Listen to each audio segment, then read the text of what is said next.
Croeso i syniadau iach.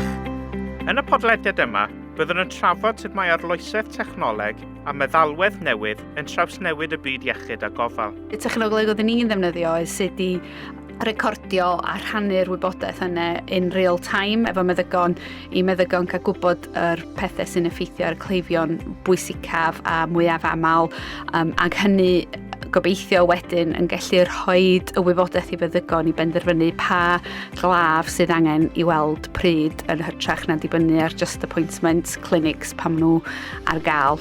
Beth yw profiad rhai sydd yn gweithio yn y maes?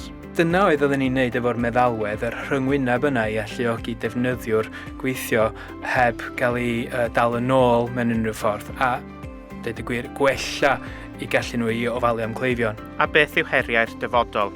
Mae pawb yn gyfarwydd efo sut bod yr ffonau Android wedi symud ymlaen o'r raddol a mae'r charger hen ddim yn ffitio ddim mwy. Felly mae angen addasu a gwella API i aros yn fod yna ar adegau, neu wrth i systemau neu anghenion newid, dydy'r hen fformat neu safon ddim o hyd yn parhau i fod yn gymwys i'r tasg. Mae syniadau iach yn gyfres o bodlediadau gan Hwb Gwyddorau Bywyd Cymru, lle y cliw ni am syniadau newydd arweinwyr a dylanwadwyr sy'n arloesi ym myd iechyd a gofal. Y cyflwynydd yw Rhodri Griffiths. Yn ystod y podlediad yma, byddwn yn trafod sut mae arloesedd y maes technoleg a systemau meddalwedd yn benodol APIs yn trawsnewid y maes iechyd a gofal. Fe fydd yna 2 raglen i drafod y pwnc yma, a dyma'r un cyntaf, lle byddwn yn trafod profiad helaeth 2 sydd yn gweithio yn y maes, a dyma nhw, sef Elin Haf Davies a Dyfan Cyril. Y 2 wedi datblygu technoleg newydd i'w defnyddio yn maes iechyd. Neu ofyn i chi gyntaf i jyst ddeud chydig amdano'ch hunain a'ch cefndir chi. Felly Dyfan, beth fynd ti fynd gyntaf? Hei Rodri, diolch yn fawr iawn am gael ni heddiw. So, Dyfan Cyril dwi, ac dwi wedi bod yn gweithio yn y maes arloesi ers bron 20 mlynedd erbyn hyn, a symudis i'r maes digidol dros rhyw 5-10 mlynedd dwytha, a bys i'n ffodus iawn i gael cyfle i weithio efo rhai o'r arloeswyr mwyaf blincgar yn y maes iechyd yn Bwrdd Iechyd Prifysgol Betsi Cadwaladr.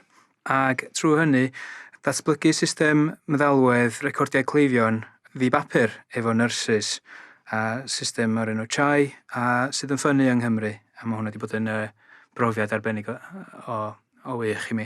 Mi werthwyd y cwmni flwyddyn dwytha ac dwi'n mynd ati rwan i weithio'n annibynnol efo gwahanol cwmnïau ac mudiadau iechyd yn y maes. Fawr iawn, Elin. Haia, Elin Haf Davies dwi'n brif weithredraig cwmni digidol iechyd o'r enw Aparito yn Wrecsam, ond o gefndir clinigol ydw i nyrs blant yn wreiddiol am 11 mlynedd a wedyn mynd i weithio fel rheolwr polisiau datblygu cyffuriau dros Ewrop.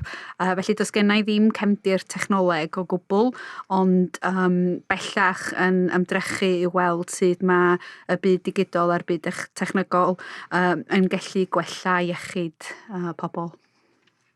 Felly fel un sydd ddim yn dechnegol o gwbl, gael ofyn i chi'n gyntaf roed esboniad syml, os mae hynny'n bosib. Be da ni'n feddwl mae APIs yn ei olygu, a gan i drio hwn yn y Gymraeg, rhyngwyneb rhanglenni cymwysiad.